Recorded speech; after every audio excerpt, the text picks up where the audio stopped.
আকাশবাণী কলকাতা। স্থানীয় সংবাদ পড়ছি শুভ্রা চক্রবর্তী। প্রথমে বিশেষ খবর। বিশ্বজুড়ে অস্থিরতা সত্ত্বেও ভারতের আর্থিক অগ্রগতি দৃঢ় ও গতিশীল রয়েছে বলে 2025-26 অর্থবর্ষের অর্থনৈতিক সমীক্ষায় সরকার জানিয়েছে। 2026-এ প্রকৃত জিডিপির হার বৃদ্ধি 7.4% হারে হওয়ার আশা। 2025 অর্থবর্ষে পণ্য পরিষেবার ক্ষেত্রে রপ্তানিতে ভারতের রেকর্ড। চলতি অর্থবছরে কৃষকদের উন্নয়নে কেন্দ্রের কৃষোন্নতি যোজনায় রাজ্য বেশ খানিকটা পিছিয়ে থাকায় কেন্দ্র অসন্তোষ প্রকাশ করেছে। 5 রাজ্যে আসন্ন বিধানসভা ভোটে রাজ্যের স্বরাষ্ট্র সচিব সহ 15 জন আইএএস আধিকারিককে পর্যবেক্ষক হিসেবে নিয়োগ করার সিদ্ধান্ত পুনর্বিবেচনার আবেদন জানিয়ে রাজ্য সরকার নির্বাচন কমিশনকে চিঠি দিয়েছে। দক্ষিণ 24 পরগনার নাজিরাবাদে অগ্নিকাণ্ডের ঘটনায় এ পর্যন্ত উদ্ধার 25 জনের দেহাংশ, 27 জনের নামে নিখোঁজ ডায়েরি। মুখ্যমন্ত্রী ঘটনাস্থলে না যাওয়া নিয়ে বিরোধী দলনেতার তীব্র অসন্তোষ। পরিচালক সৌকর্য ঘোষালের পক্ষীরাজের ডিম সিনেমাটি প্রদর্শনের মধ্য দিয়ে শেষ হলো দ্বাদশ কলকাতা আন্তর্জাতিক শিশু চলচ্চিত্র উৎসব। আসছে বিস্তারিত খবরে। বিশ্বজুড়ে অস্থিরতা সত্ত্বেও ভারতের অর্থনৈতিক অগ্রগতি দৃঢ় ও গতিশীল রয়েছে এবং দেশের অভ্যন্তরীণ চাহিদায় অর্থনীতির মূল চালিকা শক্তি হিসেবে কাজ করছে বলে সরকার জানিয়েছে। কেন্দ্রীয় অর্থমন্ত্রী নির্মলা সীতারামন আজ সংসদে 2025-26 অর্থবর্ষের অর্থনৈতিক সমীক্ষা পেশ করেন। ইতিবাচক অগ্রগতির কথা উল্লেখ করে তাতে জানানো হয়েছে 2026-এ প্রকৃত জিডিপির হার বৃদ্ধি হতে পারে 7.4% হারে। 2027 অর্থবর্ষে এই হার 6.8 থেকে 7.2% পর্যন্ত বাড়ার পূর্বাভাস দেওয়া হয়েছে। সমীক্ষায় অভ্যন্তরীণ চাহিদার পাশাপাশি শহরাঞ্চলে ভোগ ব্যয় বৃদ্ধি অর্থনৈতিক কর্মকাণ্ডকে আরো বাড়িয়ে তুলেছে এবং কর কাঠামো সংস্কার এই ভোগ ব্যয় বৃদ্ধিতে সহায়ক হয়েছে বলে সমীক্ষায় জানানো হয়েছে।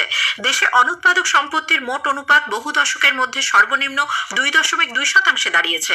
2025 অর্থবর্ষে পণ্য পরিষেবার ক্ষেত্রে ভারতের মোট রপ্তানি রেকর্ড 8,25,300 কোটি মার্কিন ডলারে পৌঁছেছে। 3 বছর ধরে আলোচনার পর ভারত ইউরোপীয় ইউনিয়ন মুক্ত বাণিজ্য চুক্তির ঘোষণা হয়েছে বলেও সমীক্ষায় উল্লেখ করা হয়েছে। এই অর্থনৈতিক সমীক্ষা পেশ করার পর আজ লোকসভা ও রাজ্যসভার অধিবেশন দিনের মতো মুলতবি হয়ে যায়। আগামী 1 ফেব্রুয়ারি রবিবার 2026-27 অর্থবর্ষে সাধারণ বাজেট পেশ হবে। বাজেট অধিবেশনের প্রথম পর্ব চলবে 13 ফেব্রুয়ারি পর্যন্ত, দ্বিতীয় পর্ব 9 মার্চ থেকে শুরু হয়ে চলবে 2 এপ্রিল পর্যন্ত। 3 বছর আগে 6.5% থেকে ভারতের আর্থিক বৃদ্ধির হার 7% পৌঁছেছে বলে কেন্দ্রীয় সরকারের মুখ্য অর্থনৈতিক উপদেষ্টা ডক্টর ভি অনন্ত নাগেশ্বরন জানিয়েছেন।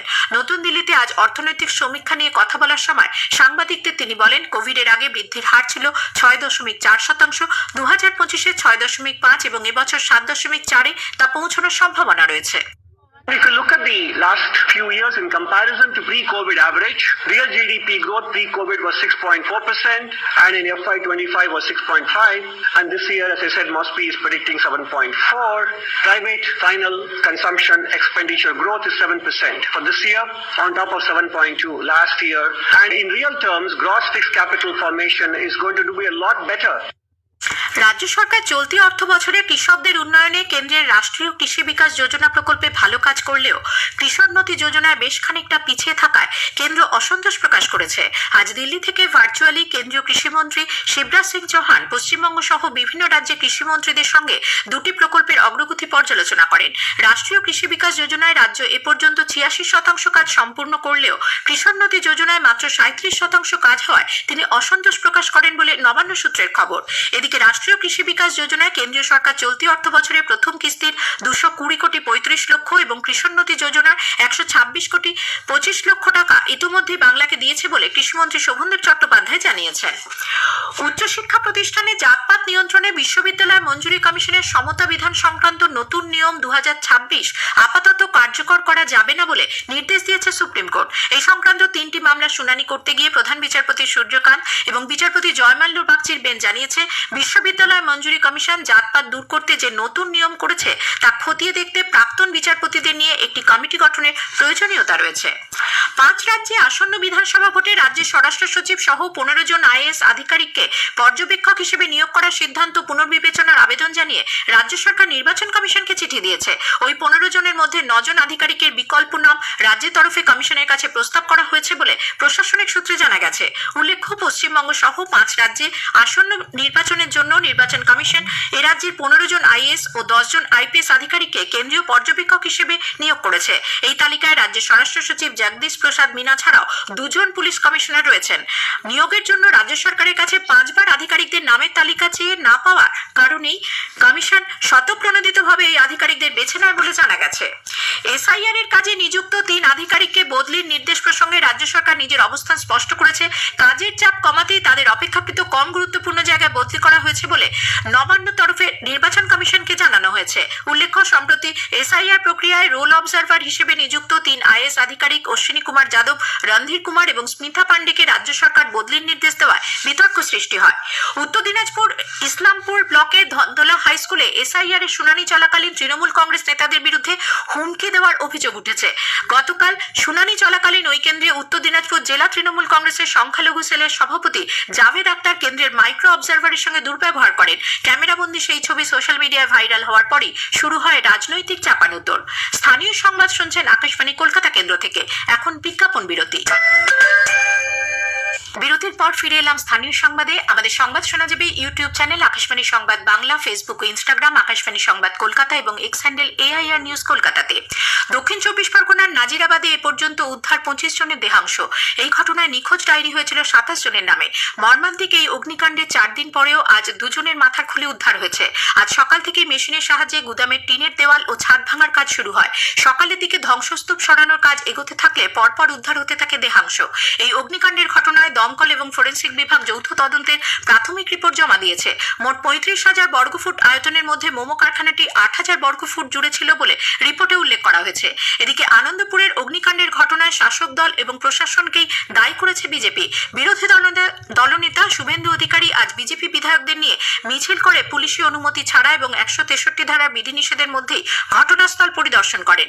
পরে সাংবাদিকদের প্রশ্নের উত্তরে তিনি অভিযোগ করেন, স্থানীয় তৃণমূল কংগ্রেস এবং থানাগুলির জন্য কলকাতা সহ শহরতলির এক বৃহত্তর অংশ যৌতুগৃহে পরিণত হয়েছে। এই মৃত্যু মিছিলের পরেও মুখ্যমন্ত্রীর ঘটনাস্থলে না যাওয়া নিয়ে প্রশ্ন তোলেন তিনি। আমরা এখানে পৌঁছালাম, পাশে দাঁড়ানোর বার্তা দিলাম। প্রত্যেকটা নিখোঁজ পরিবার আমাদের কাছে আছে। MLA অশোক দিন্দার নেতৃত্বে আমাদের টিম পুরো তাদের সঙ্গে থেকে কাজ করছে। মুখ্যমন্ত্রী তার বাড়ি থেকে 10 কিলোমিটার দূরে। এই ঘটনা 3 দিন পরেও এখানে সুযোগ নিলেন না। অন্যদিকে নাজিরাবাদে কারখানায় অগ্নিকাণ্ডের ফলে শ্রমিক মৃত্যুর প্রতিবাদে বিজেপির মিছিলে অনুমতি দিয়েছে কলকাতা হাইকোর্ট। সকাল 11টা থেকে বিকেল 3:30-এর মধ্যে মিছিল শেষ করতে হবে এবং 2000-এর বেশি কর্মী সমর্থক এতে থাকতে পারবেন না বলে হাইকোর্টের নির্দেশে জানানো হয়েছে। প্রদেশ কংগ্রেসের মুখপাত্র সৌম্য আইচ রায়, AICCর সদস্য জয়ন্ত দাস সহ প্রদেশ কংগ্রেসের নেতৃত্বে আজ এক প্রতিনিধি দল নাজিরাবাদে ঘটনাস্থল পরিদর্শন করেন। দীর্ঘদিন ধরেই পূর্ব কলকাতার জলাভূমি বেআইনিভাবে দখলদারি চলছে বলে অভিযোগ কংগ্রেসের। প্রদেশ কংগ্রেসের রাজ্য সাধারণ সম্পাদক আশুতোষ চট্টোপাধ্যায়ের নেতৃত্বে আজ এক প্রতিনিধি দল এ ব্যাপারে ইস্ট কলকাতা ওয়েটল্যান্ড ম্যানেজমেন্ট অথরিটির কাছে স্মারকলিপি জমা দেয়। দক্ষিণ 24 পরগনার মথুরাপুর থানার কালিকাপুর গ্রামে খালের ধার থেকে মানুষের মাথার খুলি ও হাড় উদ্ধারকে ঘিরে চাঞ্চল্য ছড়িয়েছে। স্থানীয় বাসিন্দারা আজ খালের ধারে কঙ্কালটি দেখতে পেয়ে পুলিশে খবর দেয়। কঙ্কালটি ফরেনসিক পরীক্ষার জন্য পাঠানো হয়েছে। ঘটনার তদন্ত শুরু করেছে মথুরাপুর থানার পুলিশ। বর্ষিয়ান বিজেপি নেতা ও কেন্দ্রীয় স্বরাষ্ট্রমন্ত্রী অমিত শাহ আগামীকাল রাজ্যে আসছেন। দলীয় সূত্রে জানা গেছে, আগামীকাল রাতে তিনি কলকাতা বিমানবন্দরে এসে পৌঁছবেন। সেখান থেকে নিউ টাউনে একটি বেসরকারি হোটেলে তিনি রাতে থাকবেন। শনিবার ব্যারাকপুরে দলীয় কর্মসূচিতে অংশ নেবেন শ্রী শাহ।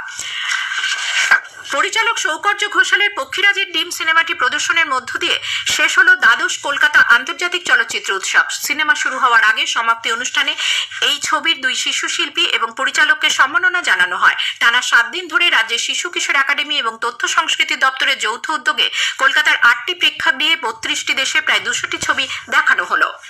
রঞ্জি ট্রফি ক্রিকেটের গ্রুপ পর্বের শেষ ম্যাচে বাংলা আজ হরিয়ানার বিরুদ্ধে প্রথম ইনিংসে 5 উইকেটে 168 রান করেছে।